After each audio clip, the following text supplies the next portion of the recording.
What's going on, YouTube? You know who it is. It's your boy Shrek, and we're back with another video, guys. So yeah, kind of funny. I have a straw hat that's ripped up, but the sun is beaming, so we need a little bit of protection before we get darker than we are. Anyways, today we are working on yet again another Cascadia. Guys. This one is having air issues, so let me show you guys what it's doing and what we're going to do.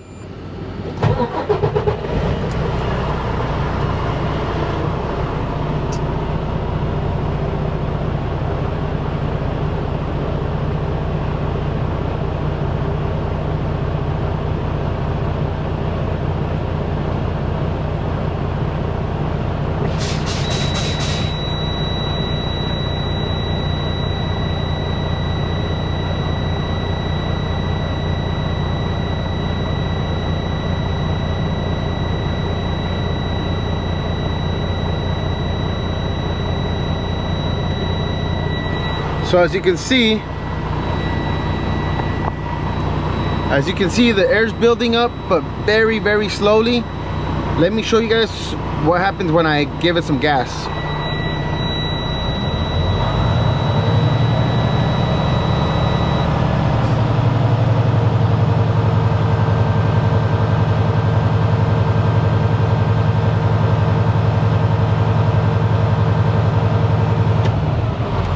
That right there is giving it some throttle. So with some throttle, it does go ahead and build up a little faster, but it's still not building up fast enough. So what I'm going to do right now is I'm taking off the line coming off the compressor, then I'll go ahead and turn it on again and check to see if there's any flow going through that line.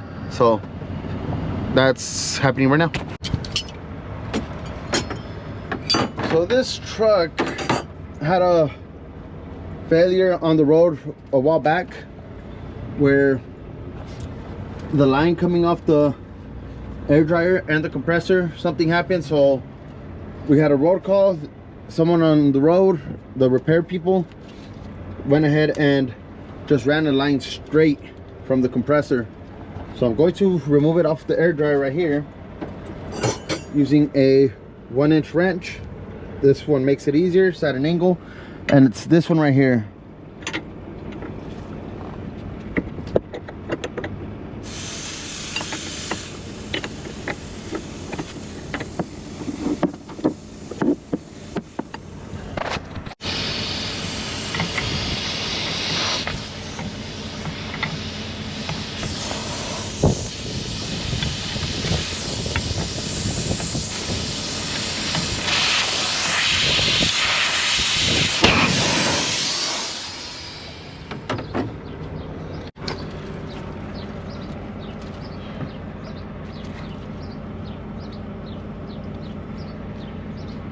Alright guys, so I did go ahead and remove that line coming off the compressor. And as you can tell, there's a little bit of residue on here on the air dryer, like some oil, so it might be passing oil. So I went ahead and also removed the one going to the air tanks, just because after I turn it on and check if it's building any pressure on this end coming off the compressor, next step is I will run it straight and bypass the air dryer just to see if it makes a difference. So go ahead and turn on the truck.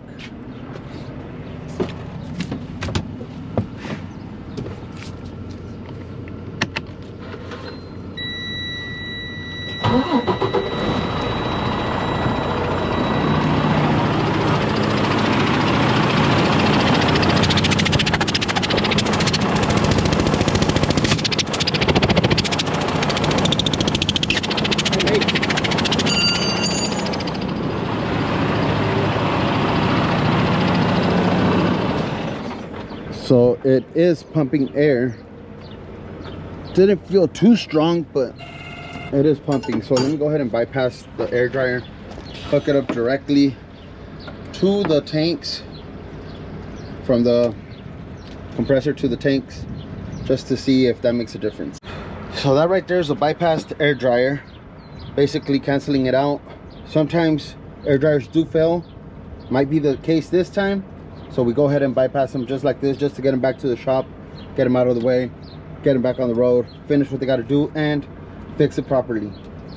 The only issue with this right now is that there is no governor. The governor is on the air dryer, so let's go ahead and test it out, see if it makes a difference or if it doesn't. Might be our compressor going out.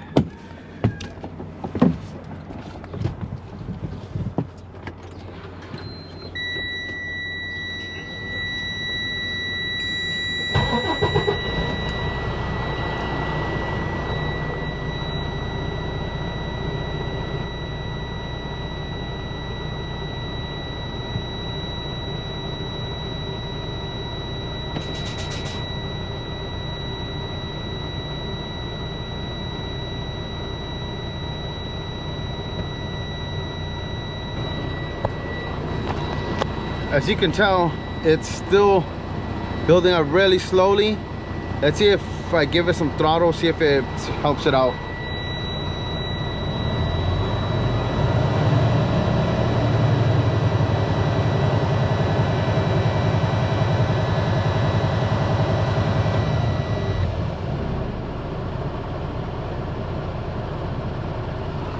So as you can tell, with some throttle, it does help it out. That's why the drivers haven't really complained about it, because I guess the revolutions on the truck while they're driving it are helping the compressor build up air faster. So that's why it's not as noticeable, but we were able to notice it because we do inspect the trucks every Monday and we let them sit for a while, and this one was just taking way too long. So what I'm going to go ahead and start doing right now is start removing the fender liner and then start prepping it so I could go ahead and remove the compressor, because as it looks as of right now, it is it. But I'll give you guys a follow-up on that one. I don't know if I will make a separate video on that one, because it is more of a strenuous or more of a involved process to take the compressor off. I've actually never done one by myself, so it will be the first one. I probably will do a separate video on that one, but regardless, that's how we check if it's your air dryer or if it's something else. I did go ahead and spray down that line to make sure it wasn't the compressor. What I'm going to do again is, once I remove the fender liner, I will remove the line from the head of the compressor just to make sure there's nothing blocking it. So I'll show you guys that right now. Actually, let me get to it. As you can tell, we did go ahead and take off the fender liner. It's just 1, 2, 3, 4 bolts that hold it up to the cab, and then you have 2 bolts right here for the fuse box. Quick, easy, simple. 1, 2, 3, and 4. So now that we got that out of the way, it's a lot easier to access the line. That's the line right there. It's a 1-inch as well. We're going to go ahead and remove it from there, and then I will be checking the pressure coming out of the compressor. So this line right here, this line comes, as you can tell, from the head of the compressor. We have a gauge. I couldn't find it that it actually reads how much pressure is coming out of there, but like I said, I couldn't find it. It's usually supposed to be over 100 psi. I for a fact know it's not 100 psi right now. Well, from that end it wasn't 100 psi, because I'm able to put my finger over it. At 100 psi it blows out really strong, so you can't really put anything over it. It's just blowing it out. So I will be removing it right there and checking again with my finger, giving it an old finger test just to see what the pressure is. And like I said, I do use this angled wrench. This one's actually made by Tecton. It's a 1-inch. Makes it a lot easier to get in and break those nuts, loose bolts when you're at a awkward angle right here. Because I do have my regular 1-inch Pittsburgh wrench, but there's no way you're gonna fit that. Well, now you can, but to get proper leverage, sometimes it's really difficult with those longer wrenches, the longer straight ones. So I use this one. Makes it a lot easier. I'll leave a link in the description for this one as well, guys, just in case anybody wants to pick it up.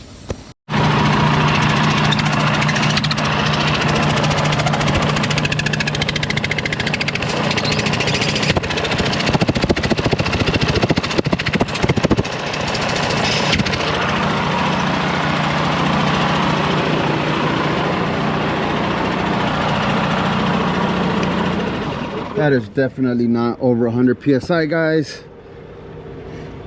That's definitely a bad head on the compressor, I believe.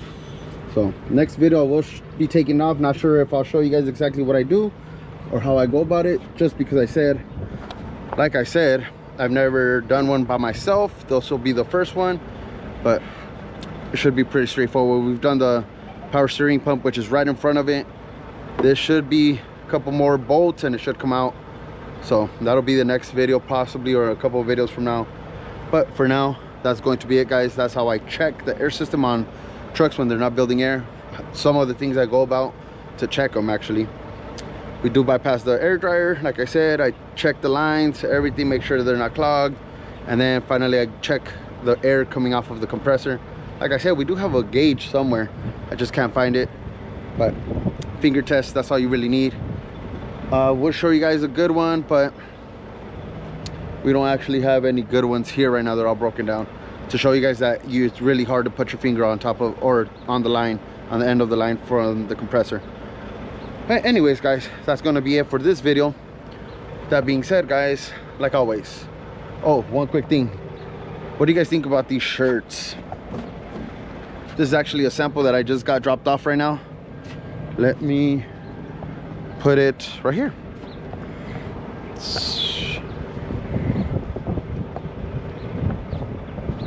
So this is the front.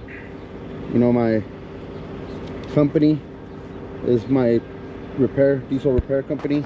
It's Cortez & Co. LLC. Then on the back, we're still working on designs, but this is pretty much what it's going to be. Love the hustle, enjoy the grind, guys. Let me know what you guys think about the shirts. But with that being said, as always, guys, if you're at home, enjoy time with your family. If you're on the road, be safe. Don't forget to like, comment, share, subscribe. Thank you guys for the support so far. Catch you guys on the next one. Peace.